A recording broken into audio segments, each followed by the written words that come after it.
But again, in practice, it's not all sunshine and rainbows. First of all, you have to find that investor in the first place. That's a whole separate kind of work. On top of that, there are also business meetings, correspondence, negotiations, in other words, presenting your strategies.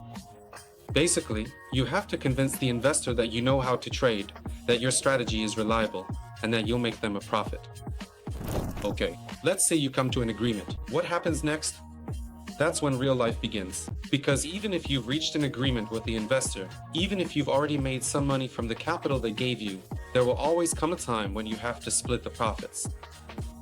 The standard practice here is usually to split the profits 50-50, right?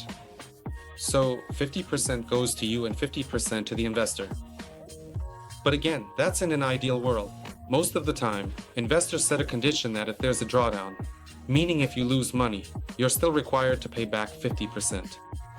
In other words, you have to cover that loss out of your own pocket. And here's how it goes. Imagine you made, say, $500 or $1,000 in the first month, but in the second month you have a drawdown, and now you're required to pay back the money you earned in the first month. That is, you have to pay the investor out of your own pocket. But that's not even the whole story.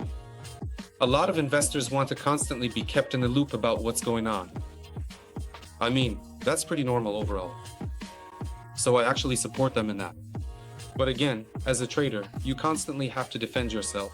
Some investors even call 10 times a day. They call and ask, like, why did the price drop?